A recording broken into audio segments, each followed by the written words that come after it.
Some frames feel calm before anything even happens. Others feel tense before anyone speaks. Nothing has moved, no line has been delivered, but your body already knows how to feel. That isn't performance, it isn't music, it isn't editing, it's structure. Order and chaos are never accidental in great films. They're designed into the frame long before the camera rolls. And the reason you feel that difference so quickly is because of how the frame itself is organized. In the last episode, we talked about how the eye is controlled, where it lands, where it moves. But once attention enters the frame, it needs something to stand on. Now you have my attention. Structure is the invisible architecture of a shot. It's how visual weight is distributed. It's how balance is maintained or disrupted. It's how elements relate spatially. Structure answers a different question. Does this world feel stable, or does it feel unstable? That feeling is never random. It's built. And one of the clearest ways filmmakers create that stability inside a frame is through symmetry. Stay with us until the end of this video, because before we close out, we have something for you.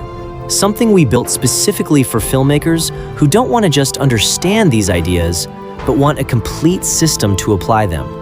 You'll want to see it. But first, let's finish building the foundation. Symmetry is the clearest expression of order. When both sides of the frame mirror each other, the image immediately feels stable. Centered subjects, equal spacing, balanced negative space. There's no confusion, no imbalance, just control. Look at the work of Wes Anderson. In films like Moonrise Kingdom, characters are often placed directly in the center of the frame. Everything feels measured, precise, carefully composed. The symmetry creates a sense that the world itself is organized. Now consider Stanley Kubrick in 2001: A Space Odyssey.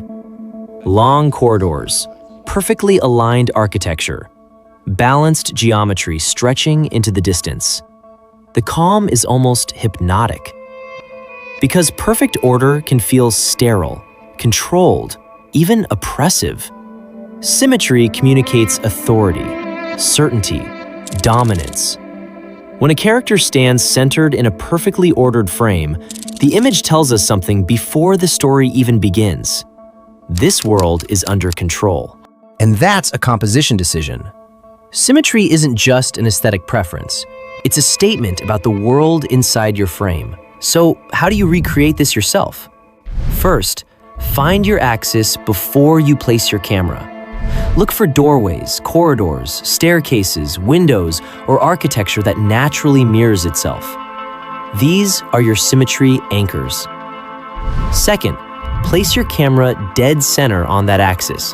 Not slightly left, not slightly right. Center.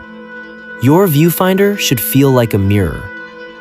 Third, place your subject on the axis. When the subject sits on the center line, they inherit the authority of the symmetry. The frame organizes itself around them. Fourth, watch your background. If your subject is centered but the background is uneven, the symmetry breaks.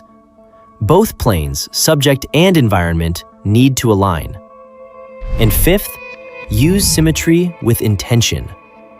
Ask yourself, does this character need to feel powerful, controlled, trapped inside order? Because symmetry always communicates something. If you don't decide what it communicates, the audience will feel it anyway. They just won't feel what you intended. When you choose symmetry, you're telling your audience, someone or something is in control here. Use it deliberately, and it becomes one of the most powerful tools in your frame. Now remove that balance. Shift the subject off-center. Add visual weight to one side. Let darkness dominate half the frame. Suddenly, something feels wrong. Asymmetry creates instability. It makes the viewer subconsciously search for balance. Look at the Dark Knight interrogation scene. The imbalance of the frame mirrors the psychological tension. Or in Prisoners, directed by Denis Villeneuve, characters are often pushed to one side of the frame, with heavy negative space pressing against them. That space isn't empty, it's pressure. When balance disappears, the audience feels it physically. Order creates calm. Imbalance creates tension. So asymmetry isn't a mistake, it's a choice. When you push a character to the edge of the frame, you're not framing them badly, you're framing their psychological state. The composition is doing what the dialogue doesn't have to. Before we go further, let me say something important for a moment. If you're a filmmaker who watched the previous episode on control and this one on structure, and you're still guessing where the camera should go, you're not alone. Many filmmakers end up reshooting scenes again and again because something feels wrong in the frame, but they can't explain what it is. That's exactly why we created the Shot Composition Bible. This is not a PDF of filmmaking tips you already know, repackaged with a new cover. This is a complete system. It contains 11 parts, 30 chapters, and over 400 real film frames and diagrams. Every single one broken down to show you not just what great composition looks like, but exactly why it works, and how you can control your audience's attention, emotion, and understanding through the way you design your shots. So if you've ever watched your work get skipped or ignored while other filmmakers get the recognition, the clients, and the respect, or if you've ever reshot a scene over and over again because something was wrong, but you couldn't explain what it was, then this was built for you. Click the link in the description to learn more and reserve your copy of the Shot Composition Bible before the pre-order closes. Now, let's continue. Imbalance alone isn't the only way to create tension. Sometimes, filmmakers push even further. They introduce chaos. But chaos doesn't mean randomness. Great directors don't throw disorder into a frame carelessly. They design it. Look at Mad Max Fury Road, directed by George Miller. On the surface, everything feels chaotic. Dust, fire, movement everywhere. But notice something. The main subject is almost always centered. The horizon stays controlled. Movement pushes inward toward the frame. That's structured chaos. Now look at 1917, directed by Sam Mendes.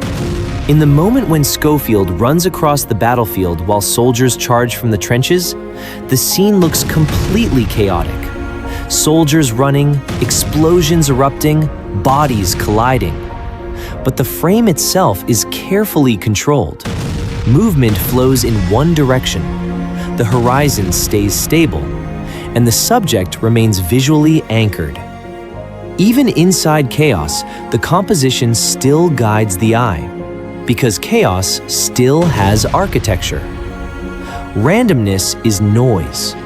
Designed chaos is tension. This is what separates a director from someone operating a camera. Anyone can point a lens at action and let it fill the frame. But a director asks, even inside this chaos, where is the eye? Even inside this disorder, what does the audience feel? The frame doesn't stop being a composition just because the scene gets loud. If anything, that's when composition matters most. Every element in your frame has weight. Large shapes feel heavy. Dark areas feel heavy. Clusters of objects feel heavy. Negative space can feel heavy. When one side of the frame carries more weight than the other, pressure is created. And pressure creates emotion. Imagine a character placed at the extreme edge of the frame. Most of the image is empty space behind them. That imbalance feels unstable. Now place them centered, balanced by architecture. The instability disappears. Structure isn't decoration, it's emotional engineering.